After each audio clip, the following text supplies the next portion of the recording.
கழக பொதுச் செயலாளர் அண்ணன் துரைமுருகன் அவர்களே, கழக பொருளாளர் டிஆர் பாலு அவர்களே, கழகத்தினுடைய துணை பொதுச் செயலாளர்கள் பொன்முடி அவர்களே, ராசா அவர்களே, கனிமொழி அவர்களே, அந்தியூர் செல்வராஜ் அவர்களே, செய்தி தொடர்பு செயலர் திரு டி.கே. இளங்கோவன் அவர்களே, புதிதாக தேர்ந்தெடுக்கப்பட்டிருக்கக்கூடிய நாடாளுமன்ற உறுப்பினர்களே, மாநிலங்களவையினுடைய உறுப்பினர்களே, உங்கள் எல்லாருக்கும் என்னுடைய வணக்கத்தை முதல்ல நான் தெரிவிச்சுக்க விரும்புகிறேன்.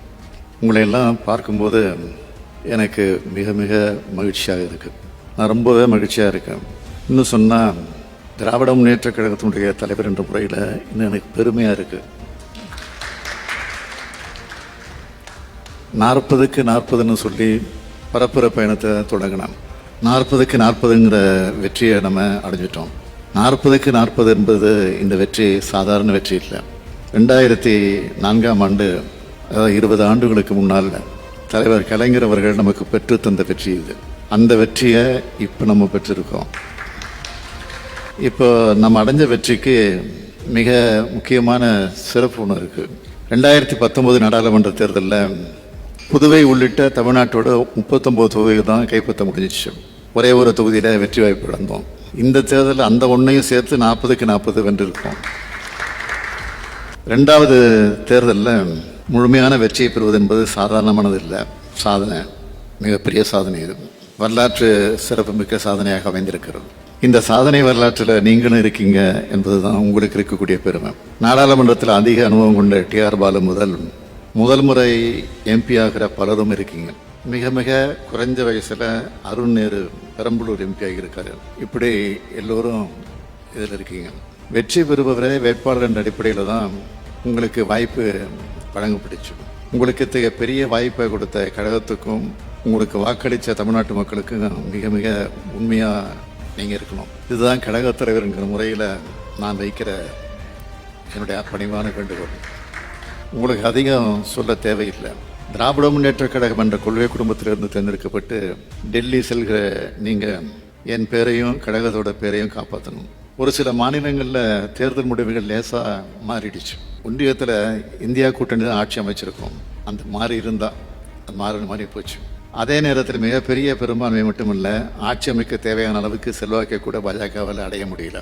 370 தொகுதியில் வெற்றி பெறுவோம், 400 தொகுதியில் வெற்றி பெறுவோம்னு சொல்லி கடைசியில் 240க்கு இறங்கிடுச்சு பாஜக.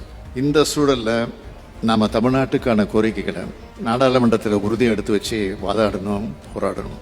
ஏராளமான வாக்குறுதிகளை நான் மக்கள் மன்றத்தில் வச்சுருக்கோம். அவை எல்லாத்தையும் நாடாளுமன்றத்தில் முன் வச்சு செயல்பட வைக்கணும். பலவீனமான பாஜக அரசை நம்மோட முழக்கங்கள் மூலமாக செயல்பட வைக்க வேண்டிய கடமை உங்கள் எல்லோருக்கும் இருக்குது. நம்ம கழக தேர்தல் அறிக்கையை படியுங்க. கழகத்தின் கடந்த கால நிலைப்பாடுகளை உணர்ந்து தெரிந்து பார்லிமெண்ட்டில் பேசுங்க. நாடாளுமன்ற விவாதங்கள் எடுத்து படிங்க. நாடாளுமன்றத்துக்கு தவறாமல் போகணும். முழுமையாக இருந்து எல்லோருடைய பேச்சையும் கேட்கணும். கடந்த முறை எதிர்க்கட்சி வரிசையில் கூட்டம் குறைவாக இருந்துச்சு. ஆனால் இந்த முறை 234 உறுப்பினர்கள் இருக்க போகிறீங்க. ஒரு விதத்தில் பார்த்தா பாஜகவுக்கு சரிக்கு சமமாக இந்தியா கூட்டணி எம்பிக்கள் இருக்க போகிறோம். இந்த வாய்ப்பை ஆக்கப்பூர்வமான விவாதங்களுக்கு பயன்படுத்திக்குங்க. சட்டமன்ற தேர்தலுக்கு இன்னும் 2 ஆண்டுகள் தான் இருக்குது. எனவே நாடாளுமன்ற உறுப்பினர் செயல்பாடுகள் மக்கள் உன்னிப்பாக கவனிப்பாங்க.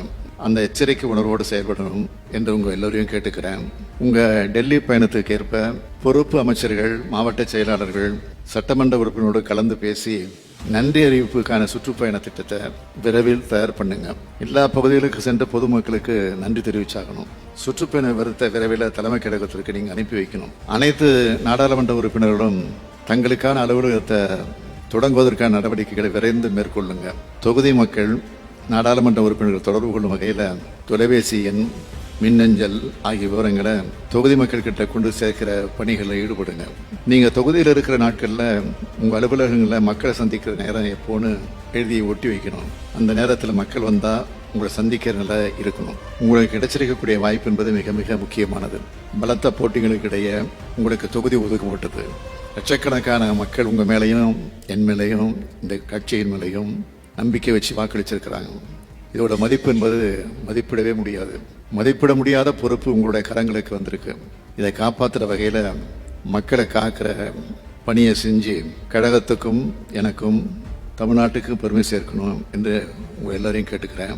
தலைவர் கலைஞருடைய 100 ஆண்டின் முழுமையான வெற்றியை பெற்று அவருக்கு காணிக்கையாக்குவோம்னு சொன்னேன். அதை இன்றைக்கு நாம் செய்து காட்டியிருக்கிறோம். அவரின் உடன்பிறப்புகள் தான் நாம் என்பதை செயலால் காட்டுவோம் என்று கூறி இந்த வெற்றியை லட்சக்கணக்கான திராவிட முன்னேற்ற கழக தொண்டர்களுக்கு அர்ப்பணிக்கிற வகையில் எல்லோரும் எழுந்து நின்று பலமாக கைத்தட்டுவோம்.